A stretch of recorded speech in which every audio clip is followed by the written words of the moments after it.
नमस्कार, मैं हूं विवेका। आप देख रहे हैं खबर बिहार 24। लोकसभा चुनाव की तैयारी बिहार में लगभग पूरी कर ली गई है। लालू प्रसाद यादव और नीतीश कुमार महागठबंधन में शामिल सारे पार्टियों को ध्यान में रखते हुए 30-10 का फार्मूला तय किया। कहा जाता है कि लालू प्रसाद यादव और नीतीश कुमार ने तय किया है कि महागठबंधन में शामिल बिहार के सभी पार्टी को प्रतिनिधित्व दी जाए और सम्मानजनक सीट दी जाए। और महागठबंधन की बैठक 2 राउंड पूरे देश के नेताओं की हो चुकी है। तीसरी बैठक मुंबई में होनी तय है। लेकिन उसके पहले बिहार में लोकसभा चुनाव में 40 उम्मीदवार उतारे जाएंगे और 40 में कांग्रेस, माले, जदयू और राष्ट्रीय जनता दल कितने सीट पर लड़ेगी, इसको तय करना अति आवश्यक था, जिसे लालू नीतीश ने तय कर लिया। और तय करके जो सूत्र के हवाले से खबर निकल कर आई कि लालू नीतीश ने तय किया कि 30 सीट जदयू और राजद स्वयं अपने पास रखेगी और सहयोगियों को 10 सीट देगी। जिस सहयोगी में लेफ्ट और कांग्रेस को कहा जाता है कि 6 से 7 सीट दी जाएगी और माले, माकपा, भाकपा तीनों को मिलाकर 3 सीट दी जाएगी। तो यानी 10-30 का फार्मूला तय किया गया है। राहुल गांधी और कांग्रेस के साथ भी बैठक की जाएगी और उस बैठक में 30-10 का फार्मूला सेट किया जाएगा। पिछले चुनाव में 9 सीट पर कांग्रेस लड़ी थी, लेकिन 1 सीट किशनगंज में खाली जीत केवल हासिल हुआ था और माले 4 सीट पर लड़ी, 1 सीट में द्वितीय स्थान रही। परफॉर्मेंस के आधार पर सीट कौन कितना सीट पर लड़ेगी यह तय किया जाएगा। कांग्रेस का और माले का परफॉर्मेंस बेहतर नहीं पिछले चुनाव में था, उसको देखते हुए उस तरह से कैंडिडेट को सेट किया जाएगा और सीट का बंटवारा किया जाएगा। लगभग तय माना जा रहा है, 30-10 का फार्मूला तय है।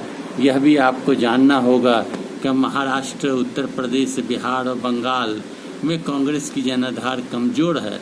यहाँ क्षेत्रीय दलों का बोलबाला है और बिहार में सबसे बड़ी पार्टी राष्ट्रीय जनता दल है और नीतीश कुमार द्वितीय स्थान पर हैं और तीसरे स्थान पर कांग्रेस और चौथे स्थान पर माले। तो संख्या के हिसाब से सीट बांटने की बात कही जा रही है। राष्ट्रीय जनता दल और जदयू 15-15 सीट पर चुनाव लड़ने का मन बनाया है, जबकि वर्तमान में जदयू के 16 सांसद हैं जो एनडीए के साथ रहकर चुनाव लड़े और 16 सीट उनको मिली थी। लेकिन अब चूँकि महागठबंधन की बात है, महागठबंधन में जदयू आ चुकी है, तो उस हिसाब से कुछ 19 और कुछ 20 करके चुनाव लड़ने का मन बनाया गया है। चूँकि महागठबंधन की एकता ही नरेंद्र मोदी को घबराहट में डाल दिया और अगर महागठबंधन में सीट सही तरीके से बांट कर लड़ ली जाए तो यह तय माना जा रहा है कि भारतीय जनता पार्टी को लोकसभा में बहुमत प्राप्त करने में काफ़ी कठिनाई का सामना करना पड़ सकता है। यह राजनीतिक विशेषज्ञों का मानना है। कई राज्यों में हालत भारतीय जनता पार्टी की खराब है और बिहार में तो भारतीय जनता पार्टी की हालत बद से बदतर है। चूँकि भारतीय जनता पार्टी को यहाँ जनमानस के बीच में प्रभाव जमाने वाले भाजपा के पास कोई ऐसे नेता ही नहीं है जो जनता के बीच में अपनी छवि बना सके और जनता के बीच में छवि बनाकर चुनाव मैदान में आ सके।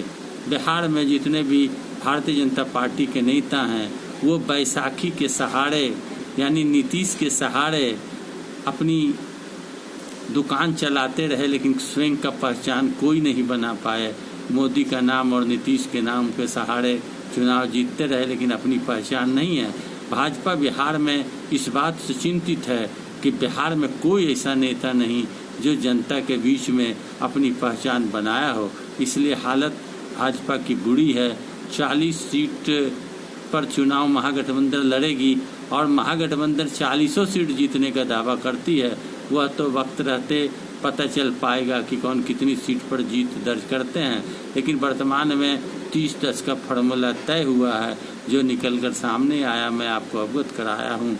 आपको वीडियो अच्छा लगे लाइक करें और चैनल के सब्सक्राइब करें, और फेसबुक पेज पर देख रहे हैं तो फॉलो अवश्य करें। धन्यवाद।